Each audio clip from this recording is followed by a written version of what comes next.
Thank you all for being here. I get really encouraged to see a lot of people come to Sunday school. This just fills my heart with great joy. Shall we begin with a word of prayer?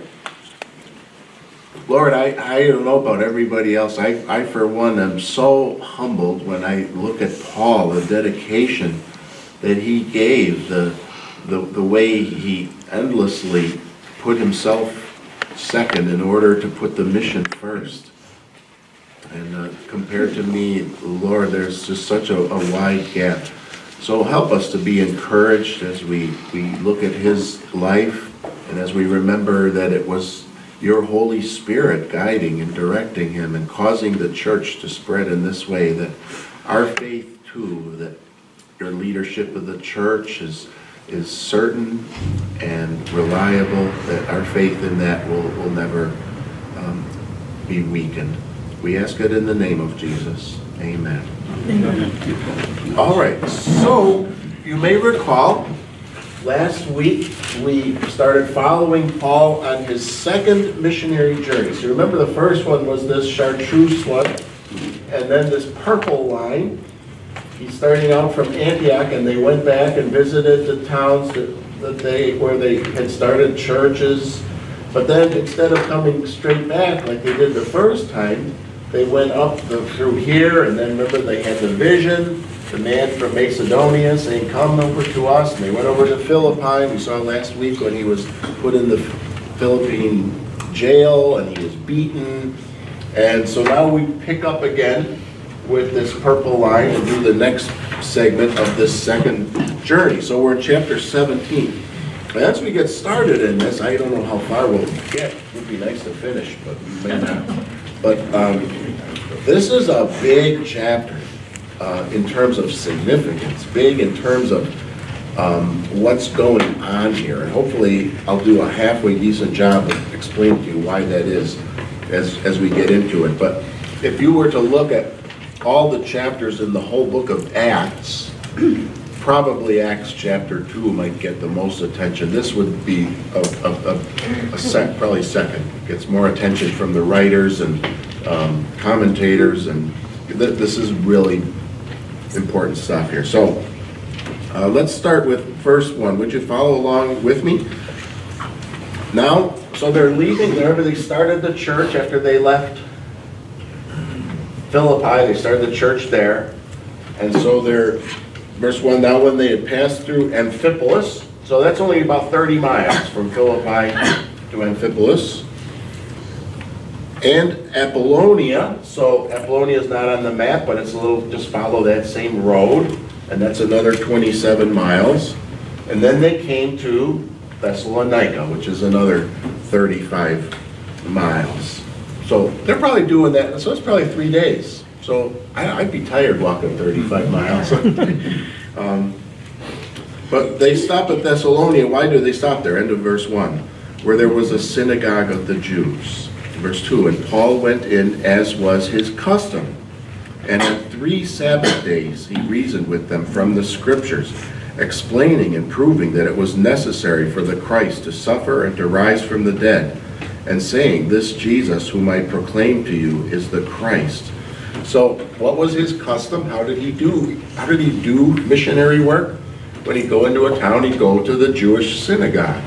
And then the Jews already had the Bible, the Old Testament. So he could explain from the Old Testament passages that predicted and prophesied about Jesus, how Jesus was the one who fulfilled those passages, and he's proclaiming Christ to them. That's how he's done it before. We've seen that pattern. Verse 4, and some of them were persuaded and joined Paul and Silas, as did a great many of the devout Greeks. The devout Greeks I'm thinking here are, again, the Greeks who also worship at the synagogue, that they were proselytes, or at least seekers, you could call them, I guess, interested in the Jewish faith. And not a few of the leading women. So apparently some high up women in the society there at Thessalonica are following what Paul is saying, and they're being persuaded.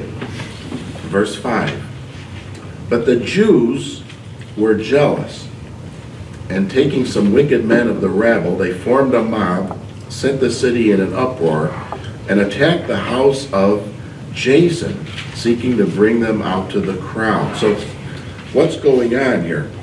Same thing we've seen before. Paul starts preaching. He's explaining over 3 Sabbaths, so it's taken him 3 weeks. But in 3 weeks, he's got people that are listening. Like, yeah, this is right. I believe. But sure enough, there's a few of the Jews that are the old-timer ones that are saying, no, this can't be right. And they use the fascist method of theology to form a mob and beat everybody up. And they go to the house of this fellow named Jason. We do know from archaeology that there were Jews living in the diaspora whose name was Joshua, and they took on the Greek name Jason. So this man is probably one of the Jews from that synagogue. And why would they go to his house to beat him up? He's one of the believers, right? Maybe he's one of the leaders of this synagogue. So maybe that's where Paul and Silas are staying, at Jason's house. Verse 6, and when they could not find them, so they probably scooted. Paul and Silas, get out of here. There's a mob coming down the road. And they got out in time. So when they could not find them, they dragged Jason and some of the brothers before the city authorities, shouting, these men who have turned the world upside down have come here also. And Jason has received them. And they are all acting against the decrees of Caesar, saying that there is another king, Jesus. So somebody summarize for me, what are the things that they're claiming, the enemies of Paul here? We're speaking of another king. Yes, that they're proclaiming another king. So it's contrary to the idea that Caesar is the ruler. Is that true? Do we proclaim that? No. Well, Jesus is King of the Jews. He's King of our lives. Yeah, Jesus is the king. But remember, like he said to Pilate, my kingdom is not of this world. So he's not a threat or working contrary to Caesar here, politically speaking. But they obviously didn't understand that, did they? What else are they claiming? Turn the world upside down. Turn the world upside down. So the word must be going out that people are becoming Christians. It's starting to spread. Something's happening here. Isn't that interesting? Verse 8, and the people and the city authorities were disturbed when they heard these things. And when they had taken money as security from Jason and the rest, they let them go. So what did they do? They had to pay some kind of a bond, I guess, right? And then they could get out. Doesn't seem very fair, does it? What are they being charged with? What have they done wrong? But doesn't sound like they had a lot of civil rights in those days. Verse 10, the brothers immediately sent Paul and Silas away by night. So just like in Philippi, Paul now has enemies he has to be careful of. So the people who become Christians have to get them out of town. So by night, they have them slip out. So here's Thessalonica here, and they're going to Berea, which is over here. So pretty much they're following kind of like the coastline road, right? And they go to the next big city, verse 10. And when they arrived, they went into the Jewish synagogue. Why'd they go there? That's the pattern, right? That's what they do. Verse 11, now this is interesting. Now these Jews were more noble than those in Thessalonica. They received the word with all eagerness, examining the scriptures daily to see if these things were so. Many of them therefore believed, with not a few Greek women of high standing as well as men. So that's interesting. They're considered more noble. I still remember when I was a freshman in college, and we had a student in my systematic theology class who was Greek. And when the professor asked him where he came from in Greece, he said he was from Berea. And the professor was like, oh, the Bereans are more noble than anybody else. What makes the Bereans more noble than the Thessalonians? They're educated? They examined. They're examining the They were thinking like critically. Yes, yes. So as Paul is trying to explain to them about Jesus being the Messiah and fulfilling the prophecies and what happened to Jesus, they didn't go, well, this is going to upset our church. We don't like this. Or they examined the scriptures. Right? They checked the scriptures. So if I preach a really bad sermon, you shouldn't go, we're sick of Pastor Oswald. We got to get rid of that guy. What you should do is go to the Bible and see, am I telling what's in the Bible or not? Right? That's the test. That's what makes them noble. So testing everything against the scriptures. That's a really marvelous Seems thing. like the people in Thessalonica were basing things on emotion. Right, it does seem that way. I mean, some of them believe, many of them believed it says, but there were others that got upset. Yeah, rattle. Right, the rabble. Yeah, they don't like change. Nobody likes change except a baby, they say. But some people get very, very upset. Verse 13. But when the Jews from Thessalonica learned that the word of God was proclaimed by Paul at Berea also, they came there too, agitating and stirring up the crowd. So what happened? It's exactly what happened in the first missionary journey. Remember, Paul came to the city in Antioch and started a church, and then he went to Iconium and Lystra. But then Jews from Pisidian Antioch went down there to say, this guy who's preaching to you, he's a troublemaker. And so the same thing's happening. They're traveling down to Berea just to cause trouble. They're following him around to create barriers. It's interesting. Verse 14. Then the brothers immediately sent Paul off on his way to the sea, but Silas and Timothy remained there. All right, so Silas and Timothy are staying right now in Berea. And Paul is going to the sea coast. So that's why you see our purple line now is kind of extended out into the sea. Is that the Aegean Sea, I guess? Those who conducted Paul brought him as far as Athens, and after receiving a command for Silas and Timothy to come to him as soon as possible, they departed. So he leaves Berea and travels by ship down to Athens. Now, what do you know about Athens? Well, Athens, the capital of Greece. This is a big city now.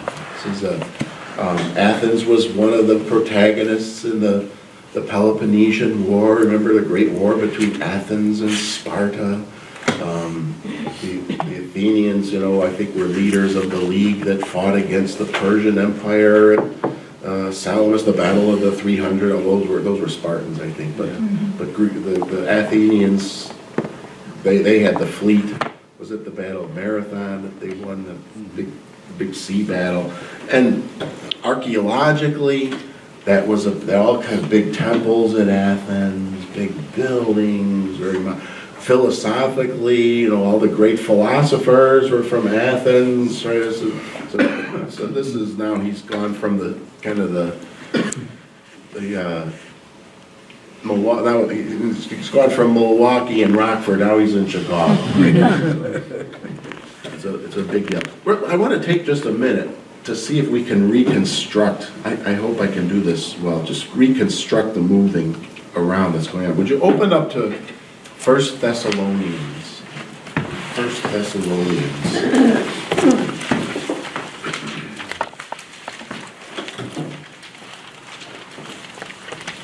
So, Timothy and Silas stayed in Berea, and Paul has gone now to Athens. I don't know if he's alone or if Luke is with him. Maybe someone else with him, we don't know, but not Timothy and Silas. But in 1 Thessalonians 3, starting at verse 1, do you see that? Therefore, when we could bear it no longer, we were willing to be left behind at Athens alone, and we sent Timothy, our brother and God's co-worker in the gospel of Christ, to establish and exhort you in your faith.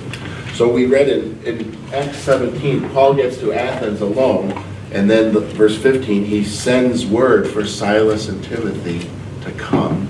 So apparently at some point then Silas and Timothy eventually make their way to Athens as well. But here we learn in 1 Thessalonians that while they were at Athens, Paul sent Timothy back to Thessalonica to encourage them, to check on them. Timothy, what was Timothy's job? Does anyone remember? He was a pastor. So to pastor the flock there at Thessalonica.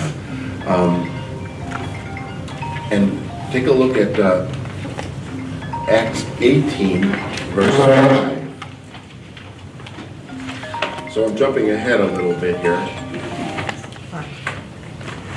But this is after Paul has left Athens, and we won't get to it today, but after Paul leaves Athens and he goes to Corinth. And so in chapter 18, verse 5, it says, when Silas and Timothy came from Macedonia. So that's coming to where from where? It's coming to Corinth from Macedonia. So what that lets us know, we're having to fill in some of the gaps here, but lets us know that Paul came to Athens first, then Timothy and Silas came to him, but then Timothy and Silas were sent back to Macedonia, and then they eventually rejoin up with him again in Corinth. So there's a lot of moving parts here. He's coordinating the missionary team there a little bit.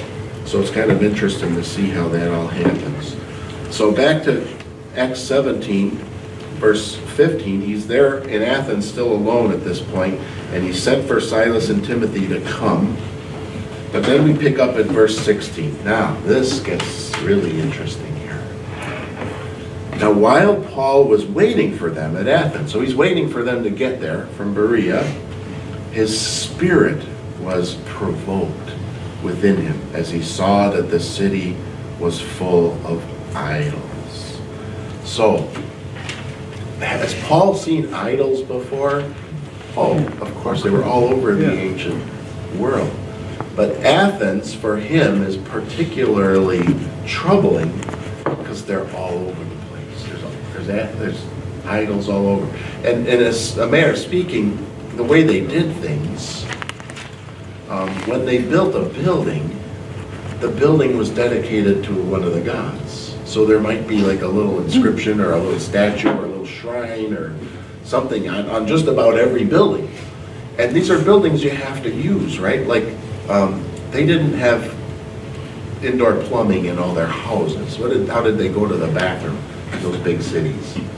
They had public places where they had running water, and you could go in and sit on one of the holes there. But it would be dedicated to a god. So every time you have to go and relieve yourself, guess what you're doing? You're sitting in some house that belongs to a false god. When you go to the market and you want to buy your groceries, guess what? You're going in the little marketplace that's dedicated to some false god. When it's time to take a bath, you go to the public bathhouse, and the bathhouse is dedicated to some false god. Everything in their life revolved around these false gods. And Paul, who grew up Jewish and is saturated with the first commandment, you shall have no other gods, you shall not make unto yourself any graven images. How does he feel about this? He's provoked. It bothers him. It upsets him. Just by the way, as a little aside, I would encourage you to never let your sense of being provoked at evil, never get numb to that. There should be things that you turn on your TV that when you see them, something inside of you should go, oh. There should be contemporary songs where you hear the lyrics and something inside of you should be going, oh. Don't get so used to your culture that the unholiness of culture, you just get numb to it. Something inside you, your spirit should be provoked. It should bother you.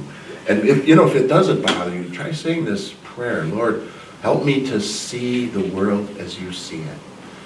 And you'll see two things. You'll start to see the love of God coming through you, how much God loves people, but also the holiness of God, how offended God is at wickedness and idolatry.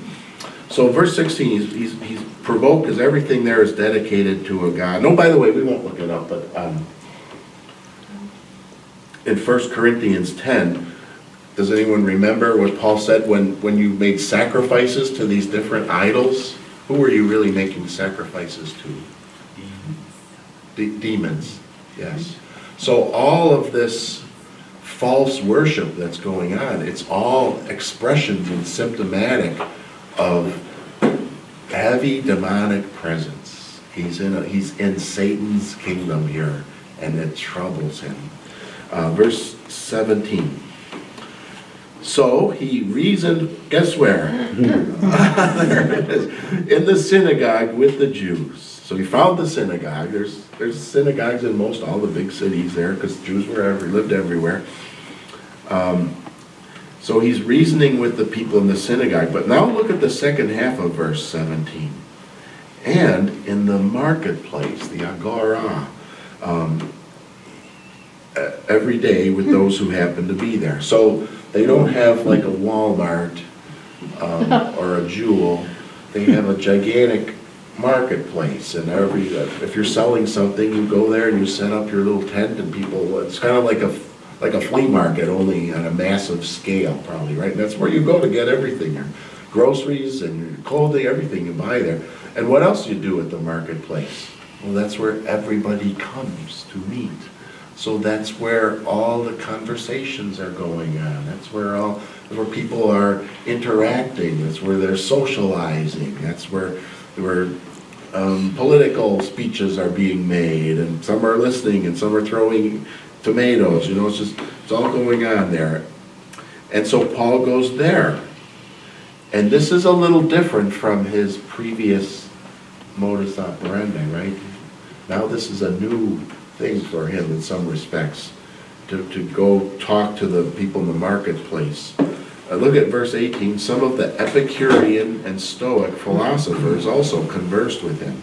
So he's getting in these theological conversations, and there's a bunch of philosophers down there. And they're having these conversations. And some said, what does this babbler wish to say? They're trying to figure out what is this guy talking about. Others said he seems to be a preacher of foreign divinities. Why would they say that? Because he's talking about Jesus and the resurrection. And if you're part of the Greek world, you follow Greek gods. Now he's talking about Jewish gods, people way down here, right? And so they took him and brought him to the Areopagus. So the Areopagus is it's a translation of the hill of Ares. I know Nathan knows this. Does anyone else know who was Ares? God of the air? Or God of the wind? the water, wasn't it? Or air? God of Aries. Yeah, what is it? God of war. The God of Oh, war. war. Yeah, God of war. Yes. So the Areopagus is a hill, probably in one corner or one end of the agora, the marketplace, which was especially dedicated for these kinds of things. So they had kind of like a court there. They had a group of people who would discuss these types of things. In particular, religious and moral questions. So it's not like a court, it's not like a traffic court. It's not like a court to have trials if you killed somebody or stole something. It's a court to discuss and settle philosophical and moral questions. So Paul is being brought there. So they brought him to the Areopagus saying, may we know what this new teaching is that you are presenting. So he's not on trial per se. He's not there to be judged and maybe be penalized if he did something wrong. He's being brought there so he can share his particular story. They can discuss it, and they can think about it and talk about it. Look at verse 21. For you bring some strange things to our ears. We wish to know, therefore, what these things mean. Now all the Athenians and the foreigners who lived there would spend their time in nothing except telling and hearing something new. So isn't that, it's kind of a humorous way of putting it there, really. What are the Athenians like? What's it like in Athens? Oh, people just yak and yak and yak about every new fad that's coming up, every new philosophical issue they want to discuss. They love constant input. Let's talk about this, let's talk about that. Not solving anything, not doing anything, just talking and talking. Now, let's consider in particular the groups that we've been told that are there. There are Epicureans. So what are Epicureans? So the Epicureans were people in the philosophical school of a fellow named Epicurus, who lived from 340 BC to 270 BC, so some centuries before. This is his philosophical school. His name, Epicurus, that's come into the English language too. So even in the English language, we have the word Epicurean. What is that? Enjoyment. Yes, means enjoyment. It's particularly, we use it with reference to food, right? So an Epicurean delight, what is that? Yeah. Somebody made a great meal. So what did the Epicurean philosophy involve? Well, it said that the greatest good is pleasure. Now, in our English thinking, in our English word Epicurean, then, we tend to lean toward temporal pleasures. So if you called someone today in English an Epicurean, it's somebody who likes to eat out a lot, and likes to dance, and likes to wear cool clothes, and likes to go on fancy vacations, and drive big speedy cars, and somebody who does all the stuff that just gives pleasure. But the actual philosophical Epicureans, although pleasure was the greatest good, they looked at it differently. They weren't thinking of temporary pleasures. The idea to have pleasure be the greatest good is that you want to get rid of all your fears. So being afraid of death, get rid of that, because then you can't have pleasure, right? Being free of pain. So actually, what do they call it? Physician-assisted suicide. They'd probably be all about that. Because why should you live in pain? Then you're not enjoying pleasure. But pleasure also for them would mean not being controlled by your passions. So, like the pleasure of sitting in your basement and getting high, man, from the new place down in Richmond where they're selling cannabis, that would not be an Epicurean desire, because you're giving in to your lower nature. You're being controlled by your passions. You actually get more pleasure by being disciplined enough to resist that, right? So that's Epicurean philosophy. The other one here is Stoic philosophers. That one you may have heard more of. Have you heard of a Stoic or Stoicism before? So the Stoics were followers of the philosopher Zeno, who lived from 340 to 265. He was a contemporary of Epicurus there. And they called themselves Stoics because they used to sit on the steps to argue and talk about philosophy. The steps are the Stoa. So these philosophers became known as the Stoics. Well, what are Stoics? We have Stoics actually in our day and age. I was trying to think of this, and I bet one of you could help me. Who was the guy, the little skinny guy that ran for president as an independent? Ross Perot. Ross Perot. Who was Ross Perot's running mate? Does anyone remember? It was a Navy admiral. I couldn't recall the name. Stillwell, what was that? You have to Google it. I have to Google it. I should have Googled it. I couldn't remember the name. But his running mate was a retired Navy admiral who had been a prisoner of war in Vietnam. And he wrote a book, and his book is very heavily influenced by Stoic philosophy. And they said that if you were in a Vietnamese prison camp, there were only two kinds of people that survived: the Stoics and the Christians. Stockdale. Stockdale. Yeah, but he's had. Oh, he's look it up. So you gotta have someone mired in Sunday school. Yes, because you had to have some kind of a philosophical worldview that allowed you to survive when they're calling you in every day for torture. And so the Christians did it by keeping their eyes on Christ and knowing that Christ will save, help them, and they have something better yet to come. The Stoics did it by what's the underpinning of Stoic philosophy?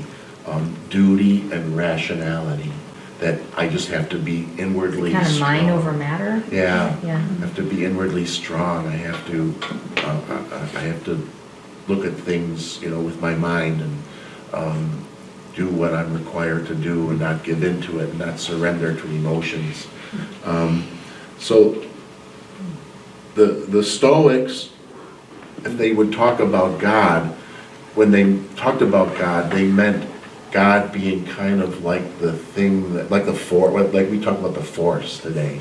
For them, that God was kind of like the force, the thing that kind of makes the world what it is. Kind of pantheistic, very strong sense of duty, very strong conviction that we should be independent and proud and self-capable. So those are the two kinds of philosophical things going on there. I'm sure there were many others, but those are two that Luke mentions, so probably they were big ones, right? So now how is Paul going to talk to them? When he goes to the synagogue and he talks to the Jews, how does he try to evangelize the Jews? The Old Testament, what He they know. shows them from the scriptures, because they know the scriptures and they believe the scriptures. So he can sit down with them, just like Jesus did with the two guys on the road to Emmaus, right? Start showing them in the scriptures, hey, when it talked about this, that was talking about me. When it said the Messiah, would suffer, die, that was me. When it said, he would be raised from the dead, that was... that's how he approaches the Jews. You can't do that with these guys, right? They don't know any of that stuff. They don't believe any of that stuff. So how do you approach them? What do you do? So let's look at how he does. This is very famous. Verse 22. So Paul, standing in the midst of the Areopagus. Now we can read through this, the rest of chapter 17, in a minute and a half.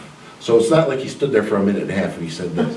This is clearly like Luke summarizing what probably was a very long oration for Paul, right? But these are, in other words, if you were in my confirmation class, I made you take sermon notes. These are like the sermon notes of his long talk. So what we're getting from this are the key points of what he felt he had to tell them. So it starts out, men of Athens, I perceive that in every way you are very religious. For as I passed along and observed the objects of your worship, I found also an altar with this inscription, to the unknown God. What therefore you worship as unknown, this I proclaim to you. All right, so how's he starting out?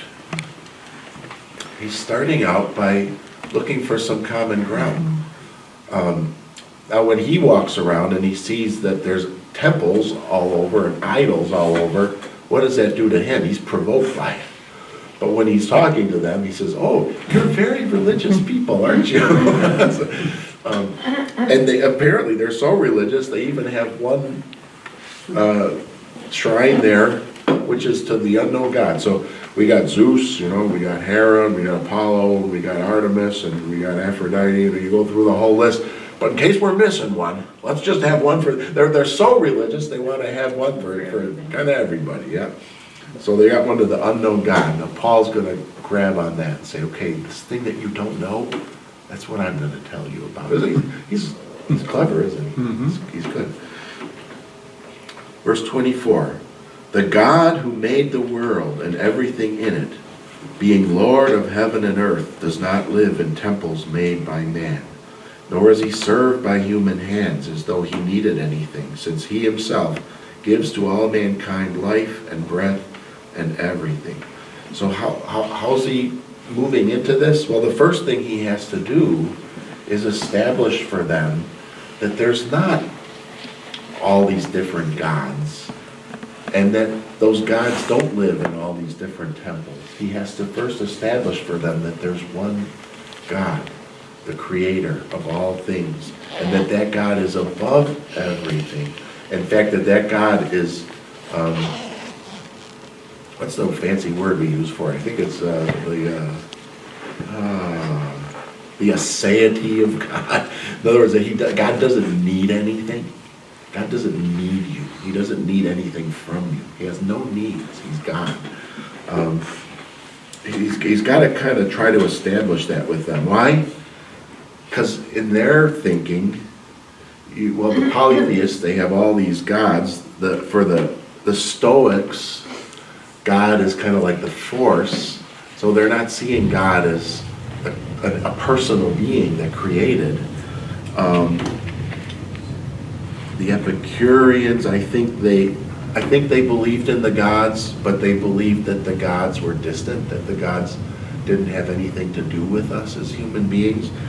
And so Paul is showing, no, God is the one who made the world. He is involved with us. So he's clarifying who and what God is. This is instructive for us, right? So if you're witnessing to someone who maybe grew up Catholic, maybe they don't go to Catholic church anymore, don't go to any church, but you start telling them about Jesus, you can show them a Bible verse, right? Or you can tell them something about Jesus and what he did, and they understand that. But if you're talking to somebody who now, there's more and more and more of them in our country, the nuns, they call them, N-O-N-E, because they have no religion whatsoever. You can't quote a Bible verse to them. They don't even know what that is. I had sailors that didn't know the Old Testament from the New Testament. To me, it's common education. Every person should know that, whether they're Christian or not. They don't know any of that stuff. So you can't start talking to them about Jesus. They maybe don't even believe that there is a God, or they maybe believe that we're gods, some kind of a New Age thing, or maybe they believe that the Force is God, kind of like a Star Wars thing. You just don't know. So as you get to talking to them, you have to find out where they stand. And one of the things you have to establish with them is, no, there is one God who is a personal being. He's not a force or something that flows through us. He is a personality, a person distinct from that which is not God, and that he is the one who made everything. So everything starts with God's creation. I think, Mike, the one reason the Creation Fellowship is such a cool thing, because a lot of the people that are promoting creationism are doing it because they've realized that once you don't believe that God created everything, the idea of who and what God is gets more and more slippery. That's why we reject theistic evolution, that God made the world over billions of years. For one thing, the Bible doesn't, that's against what the Bible teaches, but for another thing, you end up with a very incorrect idea, an impression of who and what God is. All right, I'm sorry, I don't mean to wax on and on about that. Verse 26, and he made from one man every nation of mankind to live on all the face of the earth. So he's establishing that this God I'm telling you about, he's not just another one of your pantheons of gods. He is the guy that's in charge of everything, and he controls all the nations, having determined allotted periods and the boundaries of their dwelling place. So God is the God of the Germans, he's the God of the Spaniards, and he's the God of the Hutus, and he's the God of the Malay, and the God of the Hmong, and he's every nation has come from the one man that he started with. And God is the one who's decided where all these nations are going to be. He's decided how long they're going to be there. I'm sorry to wax on. Those of you that were in Wednesday night Sunday school, remember when we talked about Daniel and Nebuchadnezzar and we didn't read the chapter, but we talked about it a little bit, that there's the chapter where Nebuchadnezzar has the vision of the giant statue with the head of gold and the chest of silver and the iron, the torso of iron, and then the iron mix. And he's like, what does all this mean? And Daniel explained to him, these are all the kingdoms that are going to follow. And those were the kingdoms, right? The Babylonians, Persians, the Greeks, the Romans, and then at the end of time, the kingdom that shatters because it's unstable. And so who determined that all those kingdoms would rule? God did. Who determined that the United States would become a country? God did. How long will the United States stay a country before we get overthrown like the Greeks or the Persians? God knows, right? Yeah. But all those things are in his hands. So you see what Paul is doing, how he's establishing these essential background things. He hasn't told them the gospel yet. There's nothing he said up to this point that's going to help them go to heaven. But they've got to have this basic foundational understanding before they can understand about Jesus. I have how much time? 2 minutes. Let's stop there, and we'll pick up with this again next week. I didn't think we would finish the chapter because there's so much into it. I hope you can see what Paul is doing here, how different this is from his normal way of approaching things, and what that means for us, how our mission as a church differs depending upon the person that we're trying to reach. All right, thank you, everybody. Hope to see you, I guess not next week because there's a vote in 2 weeks.